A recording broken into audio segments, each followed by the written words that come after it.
అమ్మకి వందనం అనే పథకంలో చంద్రబాబు గారు వాగ్దానం చేసినప్పుడు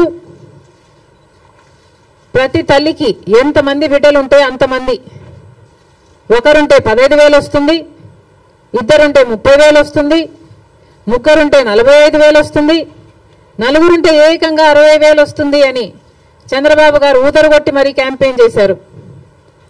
మరి ఈ స్కీమ్కు విధి విధానాలు ఎలా ఉంటాయి? చంద్రబాబు గారు నిన్న విడుదల చేసిన జీవోలో అయితే ప్రతి తల్లికి అని రాశారు. అంటే ఈ పథకం ప్రతి తల్లికి 15,000నా లేకపోతే ప్రతి బిడ్డకు 15,000నా? చాలా కన్ఫ్యూజింగ్ గా ఉంది. ఈ సాక్షి పత్రిక అయితే ప్రతి తల్లికి 15,000 మాత్రమే, అంటే ఒక్కరికే ఇస్తారు, తల్లికి ఇస్తారు, ఒక బిడ్డకు చొప్పునే ఇస్తారు, మిగతా వాళ్ళకందరికీ ఎగనామం పెడతారు అని సాక్షి రాయడం జరిగింది. మరి చంద్రబాబు గారు దీనికి క్లారిటీ ఇవ్వాలి. ఈ పథకం వర్తిస్తున్నది ప్రతి తల్లికి 15,000 లేకపోతే ప్రతి బిడ్డకు 15,000? చంద్రబాబు గారు వాగ్దానం చేసినట్టు ప్రతి బిడ్డకు 15,000 ఇవ్వాలని, ఆ లెక్కన నలుగురు బిడ్డలుంటే 60,000 ఇవ్వాలని మేము డిమాండ్ చేస్తున్నాం.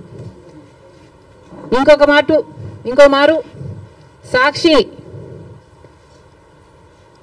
సాక్షిని నడుపుతున్న జగన్మోహన్ రెడ్డి గారు కూడా సమాధానం చెప్పాలి. ఇలాగే జగన్మోహన్ రెడ్డి గారు కూడా అమ్మఒడి అనే పథకం ఆయన ముఖ్యమంత్రి కాకముందు అమ్మఒడి పథకం కింద మేము ప్రతి బిడ్డకు 15,000 ఇస్తాము అని ఆ రోజు వాగ్దానం చేశారు. తర్వాత ముఖ్యమంత్రి అయ్యారు జగన్మోహన్ రెడ్డి గారు, ప్రతి బిడ్డకు 15,000 ఇవ్వలేదు, ఒక్క బిడ్డకు మాత్రమే. అంటే ప్రతి తల్లికి 15,000 అన్నట్టుగానే జగన్మోహన్ రెడ్డి గారు కూడా వ్యవహరించారు. మరి జగన్మోహన్ రెడ్డి గారికి ఆ వాగ్దానం గుర్తులేదేమో ఈరోజు చంద్రబాబు గారు గురించి రాస్తున్నారు. జగన్మోహన్ రెడ్డి గారు కూడా ఇదే వాగ్దానాన్ని ఇచ్చి మాట తప్పడం జరిగింది.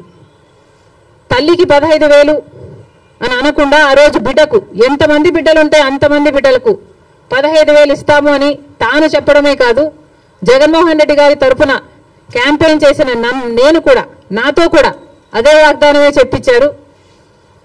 ఆ రోజుల్లో నేను కూడా జగన్మోహన్ రెడ్డి గారు ఈ పథకాన్ని అమలు చేస్తారు అని నమ్మి బాయ్ బాయ్ బాబు క్యాంపెయిన్లో నేను కూడా ప్రచారం చేయడం జరిగింది.